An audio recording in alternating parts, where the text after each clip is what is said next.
Applying Wittgenstein's later philosophy, particularly his concepts of language games, meaning as use, and family resemblances, to the works of J.R.R. Tolkien and George R.R. Martin reveals how these authors construct meaning and reinforce themes through linguistic worldbuilding.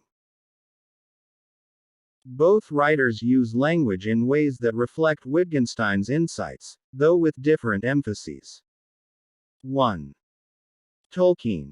Language is a foundational, almost metaphysical force.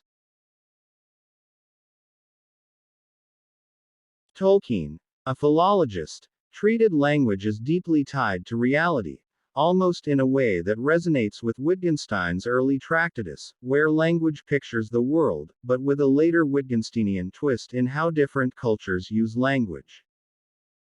Key Wittgensteinian applications: language games and cultural meaning. Different races in Middle-earth, elves, dwarves, orcs, hobbits, have distinct languages that reflect their worldviews. Elvish Quenya. Sindarin is lyrical and ancient, embodying a high culture obsessed with preservation, while Orcish is brutal and fragmented, reflecting their chaotic existence.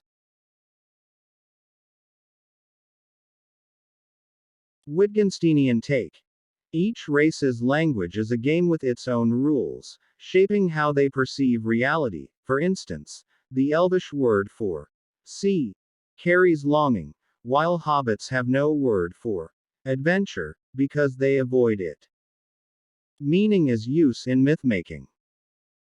Tolkien's languages aren't just tools, they're historical artifacts. The etymology of names such as Mordor, from Black Land, carries weight because of how they've been used over time. Wittgensteinian take. The meaning of the One Ring isn't in its dictionary definition but in how characters use it as a weapon, a burden, a temptation. Private language and divine speech. The Valar gods and Maiar angels speak in a true language, Valarine, while mortals use degraded forms. Wittgensteinian critique. Even divine language must be shared to have meaning. When Gandalf speaks a word of power, its meaning depends on its effect in the world, not just its origin. Thematic reinforcement. Loss and decay. The fragmentation of languages, like from Quenya to Westron, mirrors the decline of Middle-earth's mythic age. Power and naming. Soren's control over language, such as twisting friend into servant, reflects Wittgenstein's idea that meaning is tied to use, and can be corrupted.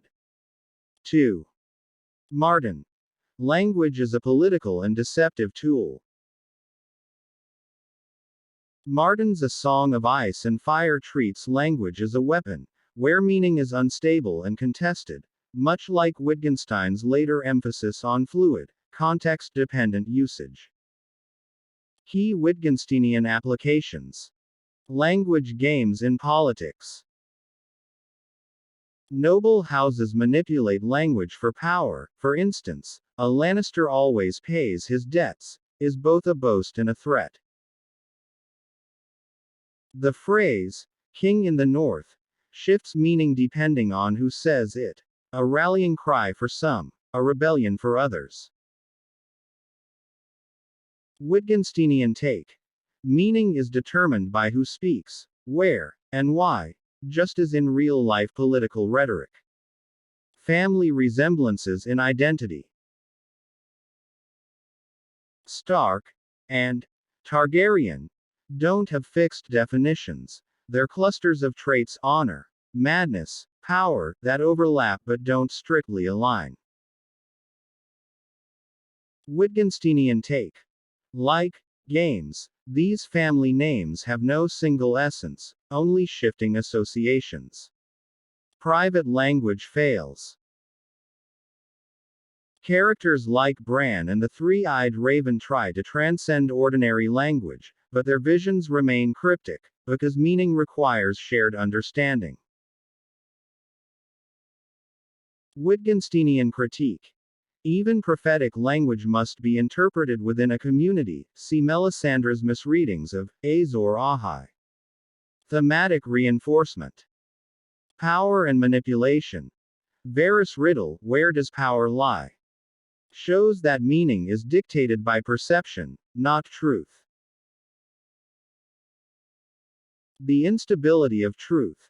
The same event, for instance Robert's rebellion, is narrated differently by each faction. Wittgenstein would say the language game of history is inherently contested. Comparison. Tolkien versus Martin through Wittgenstein's lens. Aspect 1. Language games. Tolkien. Fixed within cultures, but decay over time. Martin. Fluid, manipulated for power. Aspect 2. Meaning as use. Tolkien. Words carry mythic weight through history. Martin. Words are tools for deception or survival. Aspect 3. Private language. Tolkien. Divine language exists but must be translated. Martin. Prophetic language fails without shared understanding. Thematic reinforcements. Tolkien. Loss of meaning, linguistic nostalgia. Martin. Power struggles, unreliable narratives. Conclusion. Both authors use Wittgensteinian ideas but to different ends. Tolkien sees language as a fallen but recoverable vessel of truth, where meaning is tied to history and myth. Martin sees language as a weapon, where meaning is unstable and often controlled by those in power. Wittgenstein's later philosophy helps explain why Tolkien's world feels deep, meaning is embedded in its fabric, while Martin's feels dangerous, meaning is always up for grabs. Both, however, show that how we speak shapes the worlds we inhabit, a very Wittgensteinian idea.